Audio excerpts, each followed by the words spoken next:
O que seria bioética? Bio, vida, né? Vocês tanto aprenderam aí quando viram a disciplina de biologia, tá? Ética é o nosso eu, a nossa consciência, como nós já trabalhamos nisso, tá? Então, seria a ética na vida, certo? Daqui, nós iremos trabalhar os princípios bioéticos, que nós temos que pensar nesses princípios bioéticos quando nós estamos de frente a alguns dilemas éticos. Esses dilemas, né, como nós já falamos anteriormente aí, ele pode ser desde dilemas básicos, né, como será que eu posso administrar uma medicação de uma pessoa que eu conheço, de um familiar, sem prescrição medicamentosa? Eu já sei que ela toma, porque o código de ética diz que não posso, só posso administrar medicação quando se prescrito. Desde esses básicos até os mais graves, como o aborto, a eutanásia, que nós iremos falar hoje, tá? Então, seguindo aí, nós temos o conceito de bioética, tá? Bios, vida, ethos, relativo à ética. Então, bioética é o resultado transdisciplinar entre biologia, medicina e filosofia. Dessas, especialmente as disciplinas da ética, da moral e da metafísica, que investiga as condições necessárias para uma administração responsável da vida em geral e da pessoa em particular. Ficou claro aí, né? Vou escurecer quando eu mandar o slide para vocês. Então, pessoal, é transdisciplinar porque ele passa uma só disciplina, tá? Ele é interdisciplinar, ele é transdisciplinar, ele é uma visão multidisciplinar. Porque ele vai passar pela nossa ética, que é o nosso consciente, e ele vai passar pelos nossos conhecimentos. Nós só podemos estar diante de um dilema bioético, né, refletindo sobre esse dilema bioético, quando nós temos conhecimento do que fazer, tá? Quando a gente junta, como disse Aristóteles, o saber teórico, que são os nossos conhecimentos, com o saber prático, que é a nossa prática, que é a nossa praxis, quando a gente está diante de determinado dilema. Tá? Envolve a filosofia? Sim, por quê? Porque a filosofia, porque a ética é uma disciplina filosófica, tá? Porque nela nós precisamos refletir diante das nossas situações, né? Por isso que o nosso código de ética é código de ética dos profissionais de enfermagem, porque nós precisamos refletir, né, diante das situações, ok? E essas situações, ela vai envolver a pessoa individualmente, quando a gente está à frente do nosso paciente, né, fazendo a nossa consulta de enfermagem, orientando o nosso paciente com relação ao seu tratamento, com relação ao que ele pode e o que ele não pode fazer, tá? Quando a gente está no ambiente hospitalar, e nós estamos diante de uma criança que precisa de uma transfusão sanguínea, mas ela e os pais são testemunhas de Jeová e os pais não permitem isso, tá? Então, nós temos um dilema bioético, nós temos que realmente orientar essa família, né, que essa criança ela precisa de uma transfusão, certo? Que entende as questões religiosas, porque nós precisamos entender, isso faz parte do ser humano, né, essa questão do respeito à religião, à cultura, tá? À privacidade, mas que nós temos que estar trabalhando e mostrando o nosso lado, né? O que essa criança, o que pode acontecer com essa criança caso ela não venha a fazer essa transfusão sanguínea, certo? Então, é um dilema, tá? Nós precisamos ficar respaldados com relação a isso, certo? Quando realmente os pais não permitirem, nós precisamos fazer, né, um termo de responsabilidade para que esses pais assinem, porque qualquer coisa que aconteça com essa criança é responsabilidade deles, porque não permitiram um procedimento, ok? Então, nós temos que estar sempre respaldados, seja no nosso código de ética, seja através de documentos, para que a gente, quando passar por esses dilemas bioéticos, nós possamos sair ilesos, certo? E daí, a gente também vai trabalhar com a comunidade, onde, muitas vezes, como a gente trabalha de forma intersetorial, nós precisamos adentrar em outros setores para o benefício da nossa comunidade, tá? Vocês vão ver, quando a gente trabalhar a Resolução 311, 2007, que nós não somos responsáveis só pelo paciente, né, no sentido saúde, mas também nós somos responsáveis pelo nosso paciente no sentido ambiente, quando esse ambiente ele vem a prejudicar a saúde do nosso paciente. Exemplo,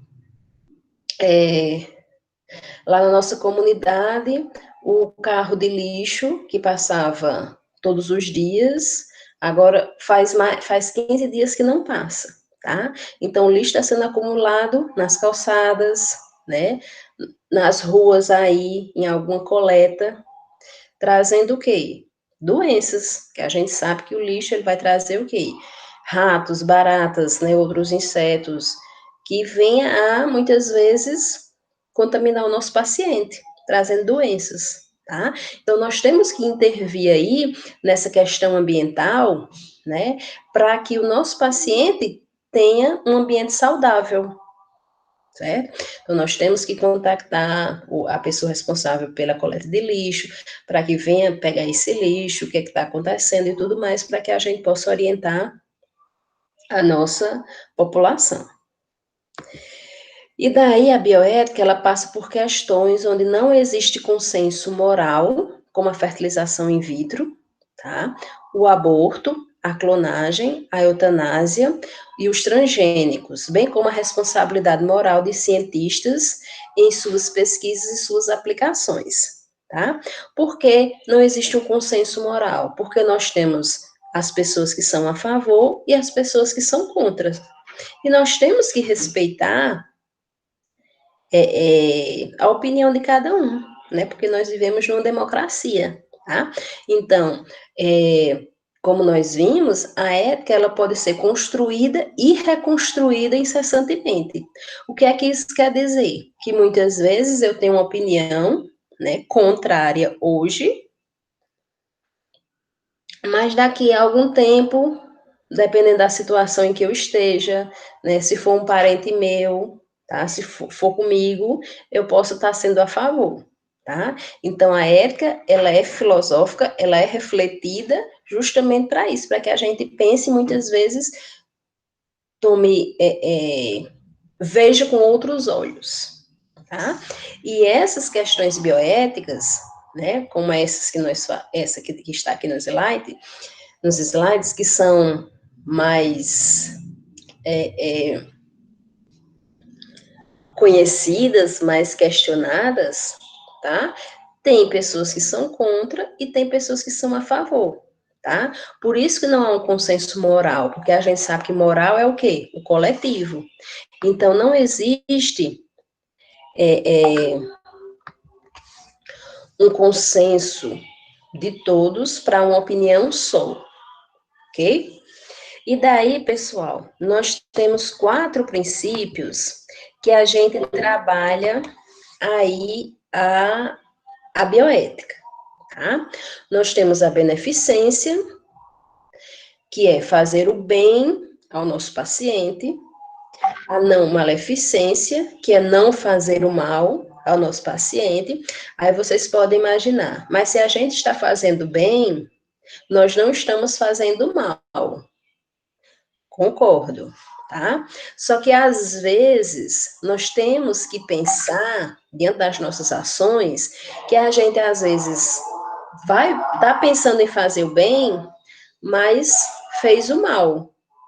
Quando a gente for ver o slide, eu vou exemplificar para vocês. E nós temos também a autonomia, tá? A autonomia que nós devemos respeitar a autonomia do paciente. Ele tem direito, dentro do seu tratamento, ele tem direito com relação à sua exposição, tá?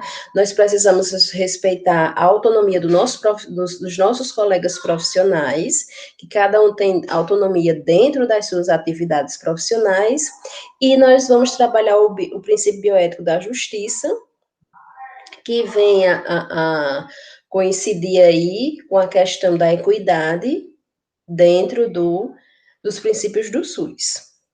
Vamos ver cada um deles.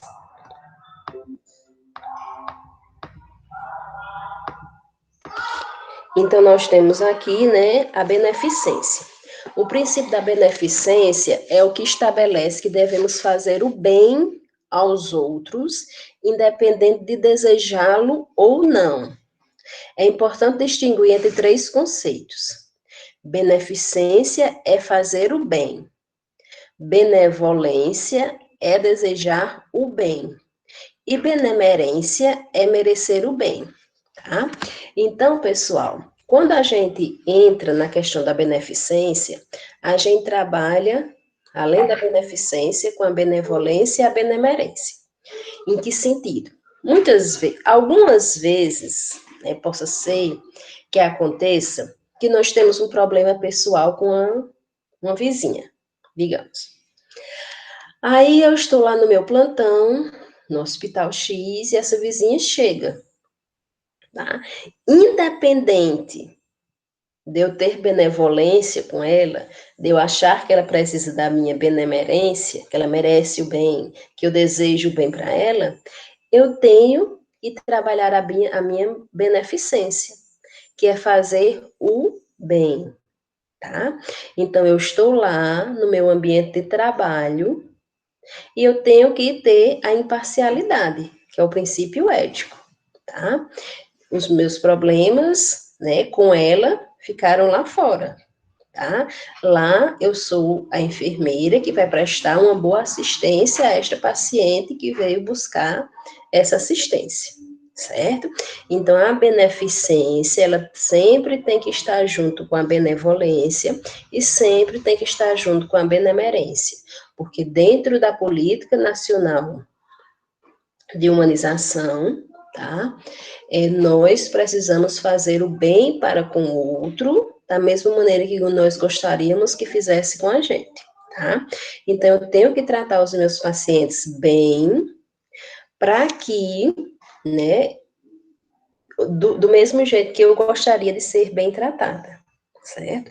Então, beneficência é fazer o bem para o nosso paciente, independente de qualquer coisa. Independente de ser uma mulher que teve um aborto provocado, né, independente de ser um presidiário, tá? Independente de ser uma mulher de vida fácil, certo? Independente de ser uma pessoa que tem um transtorno mental, que veio de uma briga de rua, tá? Eu sempre tenho que tratar bem o meu paciente sem julgamento, tá? Sem expressões de valores, ok? Lá ele é o meu paciente e ele precisa da minha assistência. E eu vou prestar essa assistência da melhor maneira possível, independente da moral deste paciente, tá? Ou da ética. E daí nós temos a não maleficência. Deixar de causar o mal intencionalmente a uma pessoa já é fazer o bem para este indivíduo. Alguns denominam de beneficência positiva e negativa, que podem ser formulados como expressões complementares de uma ação benéfica. Não causar o mal e maximizar os benefícios possíveis e minimizar os danos possíveis. Então, vamos ver aqui. A não maleficência, pessoal, é nós não fazermos o mal para o nosso paciente, tá? Quando nós vamos prestar os nossos serviços e a gente pensa em sempre fazer o bem para o nosso paciente, logicamente que nós estamos praticando os dois princípios da bioética aí, a beneficência e a não maleficência. Porque quando eu estou fazendo bem para o meu paciente, eu estou fazendo também a não maleficência, não estou fazendo o mal, né? Aí vamos pensar em uma criança. A gente vai administrar uma vacina, né? Mesmo a criança achando que a gente está fazendo mal, tá? Mesmo a criança achando que a gente está fazendo mal para ela, né? Mas nós estamos praticando a beneficência, que é fazer o bem, e estamos praticando também a não maleficência.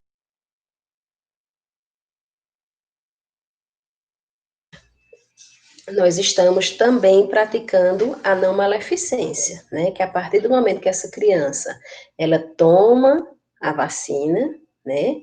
Ela está cuidando da sua saúde, e nós estamos cuidando da saúde dessa criança, certo? Então, estamos praticando aí os dois princípios, beneficência e não maleficência. Quando eu estou lá no meu posto de saúde, no meu posto de saúde não, eu estou lá no posto de saúde do hospital, e eu já fiz todos os meus atendimentos, né? Já pratiquei o bem, já fiz a beneficência, em todos. Aí, o que é que acontece?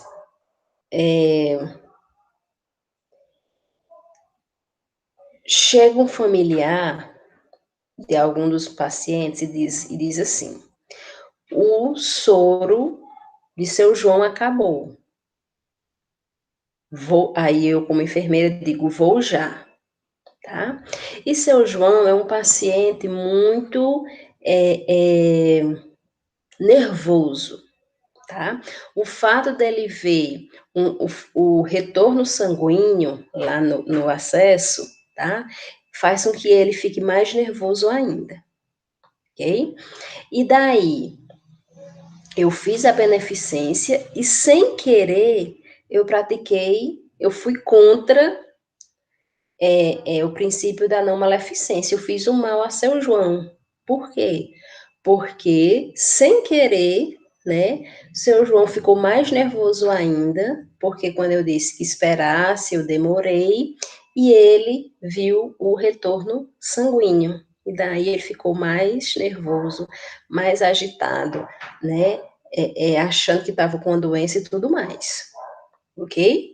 Então, nós temos que ver que nem sempre que a gente pratica a beneficência, nós também estamos praticando a não maleficência, tá? Nós temos que ter um cuidado com isso, porque às vezes, sem querer, quando a gente é grosseiro com o nosso paciente, é grosseiro com o nosso familiar, ou com o familiar do paciente, nós estamos indo contra a não maleficência, nós estamos praticando o mal, ok? Tá? Aí vocês podem pensar, mas é uma coisa boba. Sim, mas muitas vezes, nessas coisinhas bobas, elas vão acabar prejudicando, né, seja o psicológico do paciente, né, seja a questão da confiança do paciente para com os profissionais, ok? E daí, pessoal, como vocês já pagaram a disciplina de metodologia científica, tá? Dentro da pesquisa científica, nós trabalhamos com a beneficência e a não maleficência. Toda pesquisa científica que envolve seres humanos, nós estamos trabalhando com a beneficência e a não maleficência, que são o quê? Os benefícios e os riscos de toda pesquisa científica, tá? Os benefícios de toda pesquisa, elas são vários, certo?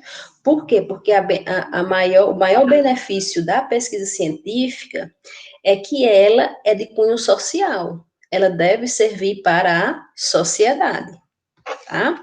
E os riscos, mesmo que sejam os mínimos, mas nós, né, sempre que trabalhamos com pesquisa, sempre temos que ver esses riscos, ok? Sempre temos que saber que esses riscos acontecem com o nosso sujeito, com a pessoa que está fazendo parte da nossa pesquisa, tá?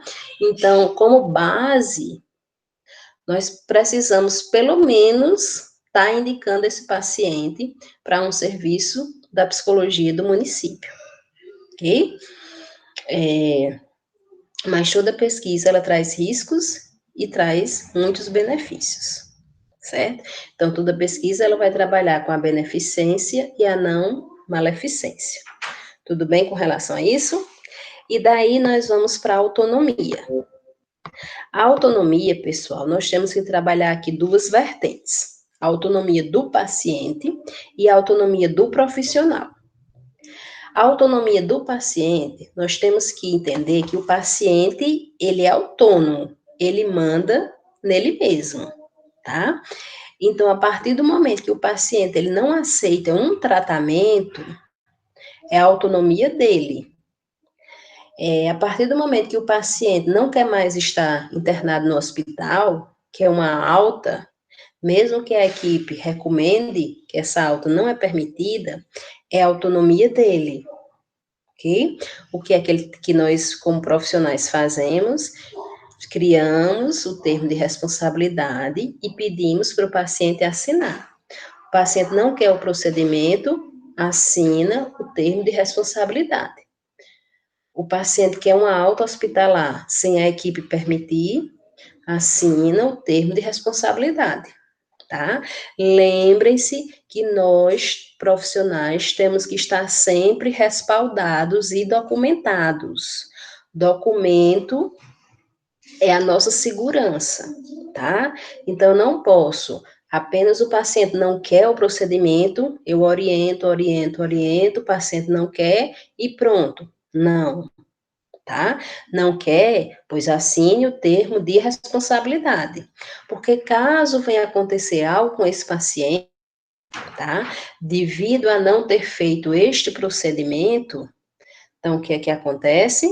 Nós estamos acobertados porque nós estamos documentados.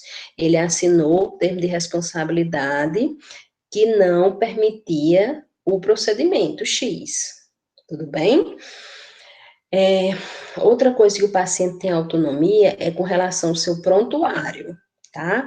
O prontuário, pessoal, é do paciente. Antes, né, nós tínhamos o prontuário médico, que só quem escrevia era o médico, então a autonomia desse prontuário era do médico. Hoje, o prontuário é do paciente. Apesar de não sair esse prontuário da instituição, tá? Mas o prontuário é do paciente, tá? Então, ele pode ter acesso a esse prontuário, ele pode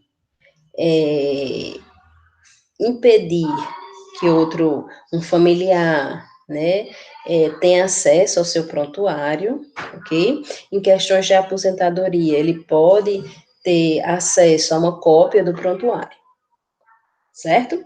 E daí nós temos a autonomia profissional. Todo profissional tem autonomia diante das suas atividades.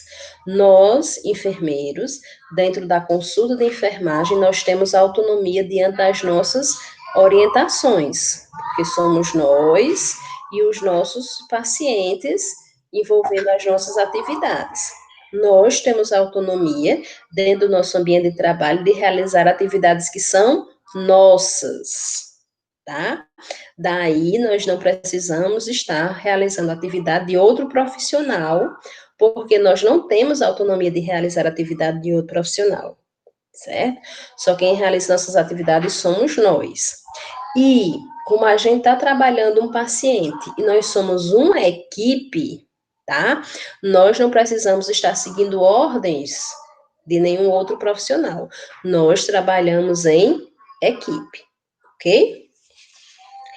com relação ao princípio tá,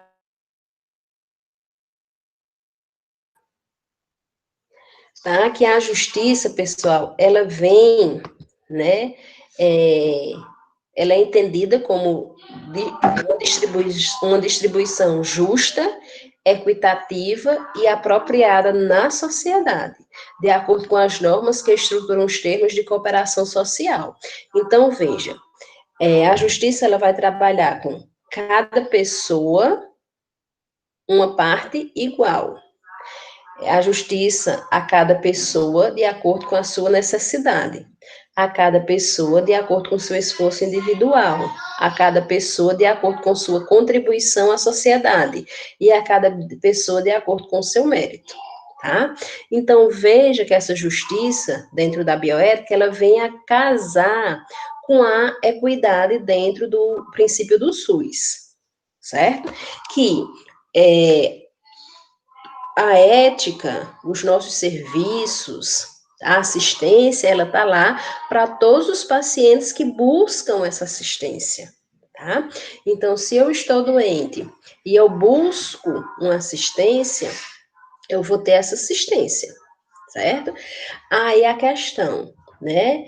Isso vai depender, a melhora com relação ao meu tratamento, né, vai depender do esforço individual, né, do meu esforço, se eu der continuidade ao meu tratamento, eu vou ficar bom, então vai ser um mérito meu, né, porque eu estou ajudando, eu estou me ajudando a melhorar, certo? Então, isso aí vem na questão da justiça, ok? O serviço, ele está lá igual, as atividades, a assistência, ele está lá igual para todos, basta que a gente também faça a nossa parte. E daí, pessoal, eu trouxe aqui um dilema bioético, tá? Para que a gente veja aqui, certo? E nossa atividade é com relação, tá? A alguns dilemas bioéticos, que daí nós iremos hoje falar um pouquinho sobre o aborto, tá? O aborto no sentido dos aspectos éticos e legais.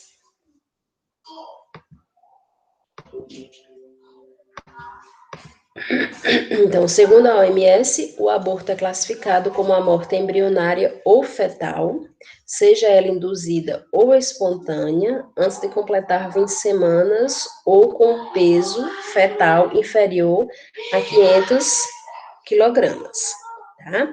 Então, aqui, para a OMS, né, isso aqui é o conceito de aborto, tá? Aí nós temos, né, o que adentra eu trouxe o conceito, né, só para a gente, só para que nós nos oriente com relação ao conceito, né, quando vocês forem ver aí a saúde da mulher, vocês vão trabalhar aí essa questão do aborto, e para nós entra a questão ética e legal, certo? Então, a classificação jurídica do aborto legal. O que é um aborto legal? Caracteriza-se como aborto eugênico, aquele praticado em função de malformação ou comprometimento fetal incompatível com a vida. Aborto sentimental ou moral é aquele ocorrido quando a gravidez é resultado de estupro. E o aborto terapêutico é quando a mulher corre risco de vida, tá? Então, nesses três casos, o aborto ele é considerado legal, tá? Quando há um risco de vida para a gestante, quando vem de violência sexual e quando ocorre uma malformação, né, no feto, que a gente chama de anencefalia, certo? Então, caracteriza-se como o aborto eugênico, o aborto sentimental ou moral e o aborto terapêutico. Eles são legais? São, tá? Diante do Código Penal brasileiro, tá? A prática do aborto é um crime, a prática de aborto em si mesma, ou consentir que outro lhe provoquem, levando a pena de detenção de 1 a 3 anos, tá? Então, nos casos que não sejam esses três, certo? Que são considerados abortos legais, o aborto é crime, tá? O nosso código de ética, ele nos proíbe a prática do aborto ilegal. Nós podemos estar participando da prática do aborto quando ele é legal, ok? Que são nos 3 casos que nós vimos no slide anterior, tá? Não constitui crime a prática do aborto quando não há outro meio de salvar a vida ou preservar a saúde da gestante, se a gravidez resulta de violação da liberdade sexual ou do emprego não consentido da técnica de reprodução assistida e fundada probabilidade atestada por 2 outros médicos de o nascituro apresentar graves e irreversíveis anomalias físicas ou mentais, tá? Então, o que é que acontece? Dentro do nosso Código Penal brasileiro, tá? Ele vai trabalhar as mesmas coisas, né, da classificação legal do aborto, certo?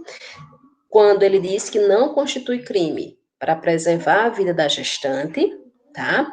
No caso da violência sexual, né, que é essa violação da liberdade sexual, e no caso de anomalias físicas ou mentais para o feto, ok? Aí o que é que o nosso código de ética diz? Como eu falei para vocês, o nosso código de ética, ele nos proíbe, tá, da prática do aborto ilegal. Aí o que é que acontece? Alguns profissionais, eles não querem, eles se recusam a participar da prática do aborto, mesmo sendo esta prática legal. Aí vocês podem perguntar, mas se eu sou a enfermeira do centro cirúrgico, e daí, no dia do meu plantão, veio um aborto legal, mas eu não quero participar, tá? Aí aqui, dentro do nosso Código de Ética, no artigo 45, ele diz que garante ao profissional o direito de recusar sua participação no aborto legal. Então, nós, como profissionais, nós temos direito a nos recusarmos de participar da prática do aborto, mesmo ela sendo legal, mesmo a gestante, ela tendo ido para a justiça e tenha ganho o direito, né, do aborto, da prática do aborto. Aí, se essas atividades, né, eu como profissional não quero participar, então eu tenho que pedir a um colega enfermeiro que faça as minhas atividades diante dessa prática, certo? Então, o que é que acontece? Lá, na hora da prática do aborto, vai se precisar de um enfermeiro para supervisionar a equipe de enfermagem e para realizar algumas atividades que são específicas do enfermeiro. Eu, como enfermeira, não quero participar. Então, o que é que eu faço?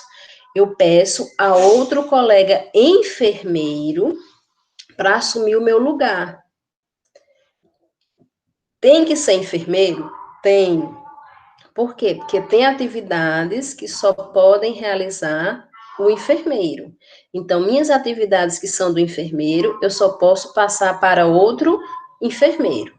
Não posso passar para um técnico, não posso passar essas responsabilidades para um auxiliar de enfermagem, tá? Então, se eu tenho um colega que pode participar, que não tem nenhum problema em participar dessa prática, que é legal, veja, a legal, tá? Então, eu peço para que ele fique no meu lugar e eu me ausente desta prática, sem nenhum problema, sem nenhum, sem nenhuma infração para mim, certo? Porque eu não abandonei o meu serviço, eu troquei com um colega, pedi para que ele fosse no meu lugar, e ele vai realizar minhas atividades como enfermeiro, ok? E daí, pessoal, nós temos outro. Não, aqui, peraí. Sim, e no Brasil, né, o aborto ele também é ilegal, certo? Nos casos de legalidade, são os mesmos casos que nós vimos. No caso de estupro, tá? No caso de risco para a gestante e do caso de fetos anencefálicos, né, que são aqueles com malformação, ok? E daí, nós vamos falar um pouquinho sobre eutanásia, tá? Que é outro dilema bioético, certo? Que nós enfrentamos, certo? Dentro da nossa profissão. Então, o que é eutanásia? Eutanásia é a prática pela qual se abrevia a vida de um enfermo incurável de maneira controlada e assistida por um especialista. Prática essa proibida no Brasil e considerada homicídio, tá? Eu não sei se vocês lembram um tempo desse aí, tá? Onde uma médica, ela praticou a eutanásia, tá? Em alguns pacientes que estavam na UTI, e daí, esses pacientes, né, sim, os profissionais denunciaram a médica, e ela, né, logicamente perdeu o direito de exercer a medicina, mas deu uma justificativa dizendo que estava praticando a eutanásia com os pacientes que estavam na UTI, porque tinham muitos pacientes que estavam precisando dos leitos da UTI, né? E eles estavam sendo ocupados por pacientes enfermos incuráveis, tá? Isso, pessoal, não é uma justificativa. Eu tirar a vida de um paciente que realmente já está incurável, ok? Para desocupar uma vaga para outro paciente que realmente pode ser curado, mas que não tem uma vaga na UTI, tá? Então, eu tenho que buscar outros meios para que eu possa assistir esse paciente, buscar uma outra instituição, buscar uma maneira, né? Que esse paciente ele seja assistido numa UTI, certo? Mas eu não posso estar tirando a vida do outro.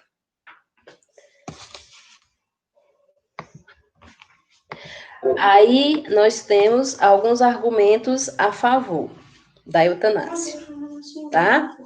As pessoas que julgam a eutanásia um mal necessário têm como principal argumento poupar o paciente terminal irreversível de um sofrimento e aliviar a angústia de seus familiares. São raciocínios que participam na defesa da autonomia absoluta de cada ser individual, direito à escolha de sua vida e pelo momento da morte. Uma defesa que assume o interesse individual acima da sociedade, que más leis e códigos visam proteger a vida, tá? Então, pessoal, aqui são as pessoas, né, que são a favor da eutanásia. Então, nós temos que ver, né, que nós temos que ter a opinião do paciente e a opinião dos familiares. Muitas vezes os familiares são a favor, mas não temos a opinião do paciente. Nós temos que ver a equipe, tá? Até onde a equipe, né, é a favor dessa eutanásia e ela é contra essa eutanásia, tá? Nós temos que ver que no país em que nós vivemos, nós somos proibidos da prática da eutanásia, ok? Então, pessoal, mesmo nos argumentos sendo a favor, nós não podemos estar realizando essas práticas, certo? E os argumentos contra, tá? Muitos dos argumentos são os argumentos contra a eutanásia, né? Desde os religiosos, éticos, até políticos e sociais. Do ponto de vista religioso, a eutanásia é tida como a usurpação do direito à vida humana, ou seja, só Deus pode tirar a vida de alguém. Do ponto de vista da ética médica, tendo em conta o juramento de Hipócrates, segundo o qual considera a vida como um dom sagrado, sob o qual o médico não pode ser juiz da vida ou da morte de alguém, tá? Então, vocês vejam que tanto na questão religiosa, como na questão do juramento médico, tá? Nós não podemos estar realizando a prática da eutanásia. Dentro da nossa profissão de enfermagem, nós também somos proibidos da prática da eutanásia, certo? Então, pessoal, veja que, mesmo a gente tentando, né, lá no fundo, entender que essa médica talvez, né, tenha feito isso realmente no intuito de salvar vidas, que ela julgava, né, que podiam ser salvas dentro da UTI, né, e daí tirar a vida de quem, para a equipe, estava incurável, tá?